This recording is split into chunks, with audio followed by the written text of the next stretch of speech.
But perhaps the most talked about ghost in Anderson County are at the crossing of the Rocky River at the High Shoals Point, a place where an abandoned bridge is one of Anderson's most ghostly sights. The Crybaby Bridge, overgrown as it is still 194 feet long and 17 feet wide. What was on the site before the bridge, no one knows for sure, but the grist mill was once there.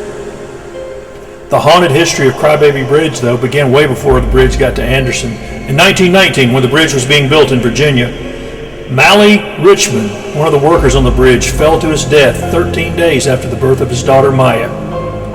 After that, workers on the project said that after Richmond's death, as the sun set at the end of each day, there was a sound no one could explain. Some said it was the settling and creaking of the spans being assembled. Others said it sounded like a man crying. Others said it sounded like a man calling the name Maya.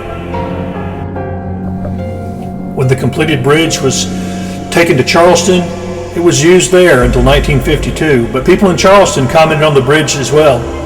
There was always something odd about the bridge. Dogs would not cross it. Birds would not light upon it. One local report suggested the bridge was carrying a small amount of electric current from nearby wires. It creaked and groaned when automobiles crossed, and some said the squeak sounded like a crying child.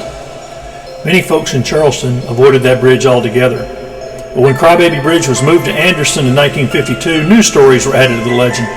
A local farm girl had given birth to a baby on September 30th, 1954. 2 days later, her mother had died in a farming accident, leaving her alone with the baby. 13 days later, on October 13th, she received a telegram that her young husband had been killed in an accident on the Army base where he was training. On October 30th, 1954, as a fingernail moon shone bright in a clear, cold October night sky, the young woman walked across Crybaby Bridge with her child and halfway across tossed the crying baby into the river below.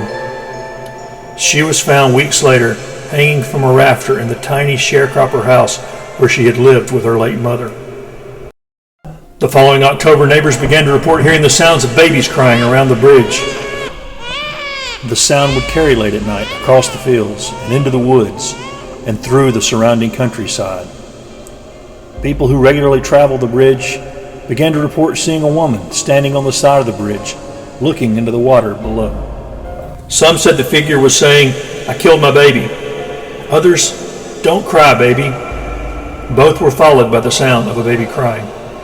As the years passed, many Andersonians and other people have heard the crying or seen the apparition of the woman dressed entirely in white floating near the bridge, purportedly looking for her lost baby. If you want to see or hear one of the ghosts of Crybaby Bridge, your best chance to visit is during a crescent moon at least 2 hours after full dark. Get out of your car, put your keys on the hood, and say, "Where is the baby?" Within 60 seconds, many have reported hearing, crying, or seeing the ghost. But beware, others have reported their cars refused to start, or their headlights failed to work after this encounter with the ghost of Crybaby Bridge.